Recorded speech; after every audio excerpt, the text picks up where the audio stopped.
अक्सर लोग नियमों की एक मोटी किताब ही समझ लेते हैं। लेकिन अगर ये सोचे कि उस किताब में एक ऐसा हिस्सा है जिसे उसका दिल और आत्मा कहा गया हो, तो उसमें ऐसा क्या खास होगा? हाँ, ये सोचने वाली बात है। आज हम संविधान के उसी हिस्से की गहराई में उतर रहे हैं। भाग 3 यानी मौलिक अधिकार। ये सिर्फ कानून नहीं है, ये वो गारंटी है जो हर भारतीय नागरिक को एक आजाद और सम्मान की जिंदगी देने का वादा करती हैं। पर सवाल ये है कि ये वादे कितने मजबूत हैं। और देखिए, मजबूती ही इनकी सबसे बड़ी खासियत है।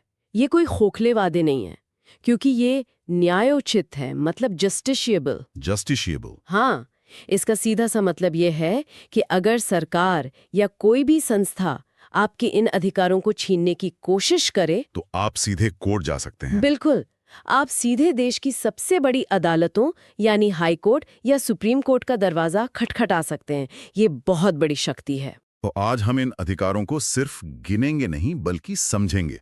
ये कैसे हमें सरकार की ताकत से बचाते हैं, समाज की बुराइयों से लड़ते हैं और असल में एक नागरिक होने का मतलब क्या है, ये तय करते हैं।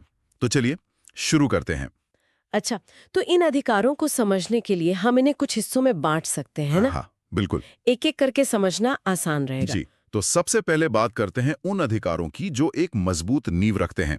समानता और स्वतंत्रता का अधिकार।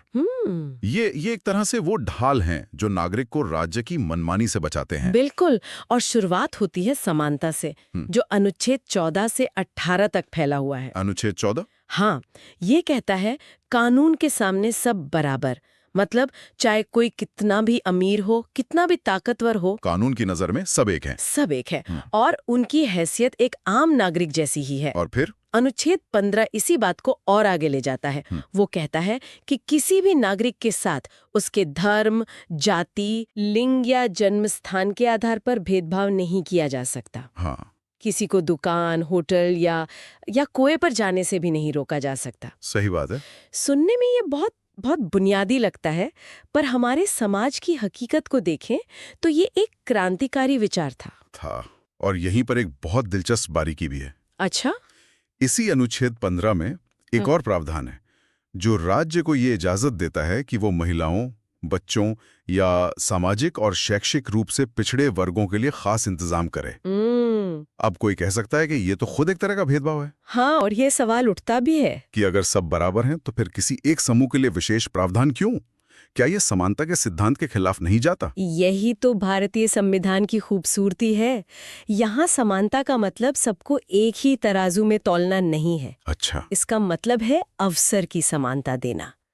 देखिए, संविधान बनाने वाले ये जानते थे कि हजारों साल से कुछ समुदायों को मतलब बराबरी की दौड़ में शामिल ही नहीं होने दिया गया। सही बात है। तो ये जो विशेष प्रावधान है, जिन्हें हम सकारात्मक कार्रवाई या आरक्षण कहते हैं, वो उन्हें उस शुरुआती रेखा तक लाने की एक कोशिश है जहां से दौड़ शुरू होती है। ये भेदभाव नहीं है, बल्कि भेदभाव को खत्म करने का एक तरीका है। बिल्कुल। ये फर्क समझना बहुत बहुत जरूरी है। यानी अनुच्छेद 16 जो सरकारी नौकरियों में बराबरी की बात करता है, वो भी इसी सिद्धांत पर काम करता है। हाँ। अब समानता के बाद आता है वो अधिकार जिसके बिना शायद लोकतंत्र की कल्पना भी नहीं की जा सकती, स्वतंत्रता का अधिकार। हाँ, और ये अनुच्छेद 19 से 22 तक है। अनुच्छेद 19 ये हमें 6 तरह की आजादियां देता है। 6 तरह की? जैसे बोलने की आजादी, शांति से इकट्ठा होने की, संगठन बनाने की, हाँ, देश में कहीं भी आने जाने और बसने की, और कोई भी काम धंधा करने की। ये हमारे लोकतंत्र का इंजन है एक तरह से। पर इन स्वतंत्रताओं पर कुछ सीमाएं भी तो हैं। मतलब ऐसा तो नहीं कि कोई कुछ भी कर सकता है। सही। जैसे कोई अपनी बोलने की आजादी के नाम पर देश की सुरक्षा को खतरे में तो नहीं डाल सकता। आपने बिल्कुल सही नस पकड़ी है। कोई भी अधिकार असीमित नहीं होता। संविधान इन पर उचित प्रतिबंध लगाने की इजाजत देता है। उचित प्रतिबंध? हाँ, जैसे देश की संप्रभुता के हित में या सार्वजनिक व्यवस्था या नैतिकता के हित में। और यही वो जगह है जहां अक्सर सबसे ज्यादा बहस होती है कि कौन सा प्रतिबंध उचित है और कौन सा नहीं। सही है। ये तय करना मुश्किल होता होगा? बहुत। ये अदालतों के लिए हमेशा एक चुनौती रहती है। और इसी स्वतंत्रता के अधिकार में एक ऐसा अनुच्छेद है जिसे सुप्रीम कोर्ट ने समय के साथ मतलब सबसे ज्यादा ताकतवर बना दिया है। अनुच्छेद 21। हाँ, अनुच्छेद 21, जीवन और व्यक्तिगत स्वतंत्रता का अधिकार। ये शायद संविधान का सबसे जिंदा अनुच्छेद है। पहले इसका मतलब सिर्फ इतना था कि कानून के बिना आप किसी को उसकी जिंदगी या आज़ादी से वंचित नहीं कर सकते।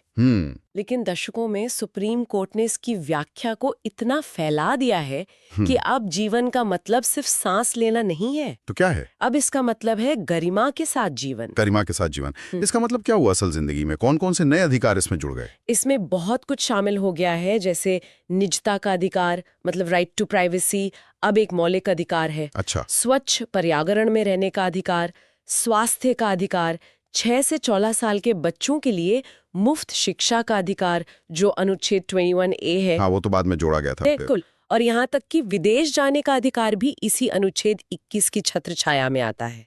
ये दिखाता है कि हमारा संविधान कोई पत्थर की लकीर नहीं है, बल्कि एक बहती हुई नदी की तरह है। हाँ, जो समय के साथ खुद को ढालता है। तो ये अधिकार हमें राज्य से बचाते हैं, लेकिन हमारे समाज में कुछ ऐसी बुराइयां भी हैं जो सरकार नहीं बल्कि लोग खुद एक दूसरे के खिलाफ करते हैं। क्या संविधान उनके बारे में कुछ कहता है? हाँ, और यही इन अधिकारों का दूसरा बड़ा मकसद है। सिर्फ राज्य ही नहीं बल्कि समाज के अंदर की जो बुराइयां हैं उन पर भी हमला करना। अच्छा। और इसके लिए हमारे पास है शोषण के विरुद्ध अधिकार, यानी अनुच्छेद 23 और 24। इसमें क्या क्या आता है? अनुच्छेद 23 पूर्ण था कि इसे बिना किसी शर्त के पूरी तरह से समाप्त कर दिया गया। इसी तरह अनुच्छेद 18 जो राजा महाराजा जैसी वंशानुगत उपाधियों को खत्म करता है ताकि कोई जन्म के आधार पर खुद को दूसरों से ऊंचा ना समझे। तो हमने राज्य से सुरक्षा और समाज से सुरक्षा दोनों की बात कर ली। अब आते हैं उस हिस्से पर जो एक नागरिक के अंदरूनी जीवन से जुड़ा है, उसकी आस्था, उसकी संस्कृति। यहाँ संविधान क्या कहता है? यहाँ हम आते हैं धार्मिक स्वतंत्रता के अधिकार पर, जो अनुच्छेद 25 से 28 तक है। धार्मिक स्वतंत्रता? हाँ, ये हर व्यक्ति को किसी भी धर्म को मानने, ना मानने, उसका आचरण करने और उसका प्रचार करने की पूरी आजादी देता है। भारत जैसे विविधता भरे देश के लिए ये बहुत जरूरी है। बहुत ज्यादा। लेकिन क्या इसका मतलब ये है कि सरकार किसी धर्म का पक्ष ले सकती है? नहीं, और वो वही भारतीय धर्मनिरपेक्षता की खासियत सामने आती है। अनुच्छेद 27 साफ कहता है कि किसी भी नागरिक को ऐसा कोई टैक्स देने के लिए मजबूर नहीं किया जा सकता जिसका पैसा किसी एक धर्म को बढ़ावा देने के लिए खर्च हो। बिल्कुल। लेकिन भारतीय मॉडल सिर्फ सरकार धर्म से दूर रहेगी वाला नहीं है। जरूरत पड़ने पर सामाजिक सुधार के लिए सरकार धार्मिक मामलों में दखल भी दे सकती है। अच्छा, जैसे मंदिरों में सभी जातियों के प्रवेश को सुनिश्चित करना। समझ गया। और इसी से जुड़ा है अल्पसंख्यकों की संस्कृति और शिक्षा का अधिकार, सही है ना? हाँ, अनुच्छेद 29 और 30 ये अधिकार भाषाई और धार्मिक अल्पसंख्यकों को अपनी भाषा, अपनी लिपि और संस्कृति को बचाने का अधिकार देते हैं। और साथ ही उन्हें अपनी पसंद के शिक्षण संस्थान खोलने और चलाने का भी अधिकार है ताकि वो अपनी पहचान को अगली पीढ़ी तक पहुंचा सके। तो हमने लगभग सभी अधिकारों की बात कर ली, लेकिन अब उस चाबी पर आते हैं जिसके बिना ये सारे ताले बंद रह जाएंगे। वो अधिकार जिसे डॉक्टर BR अंबेडकर ने संविधान का हृदय और आत्मा कहा था। अनुच्छेद 32 संवैधानिक उपचारों का अधिकार। हृदय और आत्मा। इसे हृदय और आत्मा इसलिए कहा गया क्योंकि आप सोचिए, अगर आपके पास दुनिया के सबसे बेहतरीन अधिकार हो लेकिन उन्हें लागू करवाने का कोई तरीका ही ना हो, तो वो बस कागज के टुकड़े रह जाएंगे। बिल्कुल। ये अनुच्छेद हर नागरिक को वो ताकत देता है कि अगर उसके किसी भी मौलिक अधिकार का हनन हो तो वो इंसाफ के लिए सीधे सुप्रीम कोर्ट जा सकता है। सीधे सुप्रीम कोर्ट? और जब कोई वहां पहुंचता है तो अदालत करती क्या है? मैंने रिट्स के बारे में सुना है, ये क्या होती हैं? रिट्स ये वो शक्तिशाली हथियार है जो सुप्रीम कोर्ट और अनुच्छेद 226 के तहत हाई कोर्ट इन अधिकारों को लागू करवाने के लिए इस्तेमाल करता है। अच्छा। हाँ, ये 5 तरह की होती हैं। जैसे पहली है हेबियस कॉर्पस, जिसका सीधा मतलब है शरीर को पेश करो। अच्छा। सोचिए, अगर पुलिस किसी को बिना वजह उठाए और परिवार को बताए बिना कि वो कहाँ है, तब ये रिट एक ब्रह्मास्त्र की तरह काम करती है। कोर्ट सीधा आदेश देता है, उस व्यक्ति को 24 घंटे में हमारे सामने लाओ और बताओ कि उसे किस अधिकार से हिरासत में रखा है। ये तो सच में एक ब्रह्मास्त्र जैसा ही है। ये नागरिकों को राज्य की मनमानी गिरफ्तारी से बचाने का सबसे शक्तिशाली उपकरण है। और बाकी 4? दूसरी है मैंडेमिस, जिसका मतलब है हम आदेश देते हैं। अगर कोई सरकारी अधिकारी अपना कानूनी कर्तव्य पूरा नहीं कर रहा है, जिससे किसी के अधिकार का हनन हो रहा हो, हाँ, तो कोर्ट उसे वो काम करने का आदेश दे सकता है। फिर है प्रोहिबिशन और सर्शियोरारी, जो निचली अदालतों को उनके अधिकार क्षेत्र से बाहर जाने से रोकती हैं। और आखिरी है क्वा वारंटो, जिसका मतलब है आपका अधिकार क्या है। अगर कोई व्यक्ति किसी सरकारी पद पर गैर कानूनी तरीके से बैठ गया है तो कोर्ट इस रिट से उसकी नियुक्ति की वैधता की जांच कर सकता है। तो इन सब का निचोड़ क्या है? जब हम इन सभी अधिकारों को एक साथ देखते हैं तो हमारे लोकतंत्र की कैसी तस्वीर उभरती है? तस्वीर ये उभरती है कि संविधान बनाने वालों ने निचोड़ क्या है? जब हम इन सभी अधिकारों को एक साथ देखते हैं तो हमारे लोकतंत्र की कैसी तस्वीर उभरती है? तस्वीर ये उभरती है कि संविधान बनाने वालों ने सिर्फ एक सरकार नहीं बल्कि एक नैतिक ढांचा बनाया था। एक नैतिक ढांचा? हाँ, ये अधिकार सिर्फ नागरिकों को ताकत नहीं देते, ये राज्य की ताकत पर सीमाएं भी लगाते हैं। ये कहते हैं कि एक नागरिक सिर्फ एक वोटर नहीं है, बल्कि एक ऐसा व्यक्ति है जिसकी गरिमा, स्वतंत्रता और समानता की रक्षा करना राज्य का सबसे पहला कर्तव्य है। तो ये मौलिक अधिकारों की एक गहरी पड़ताल थी।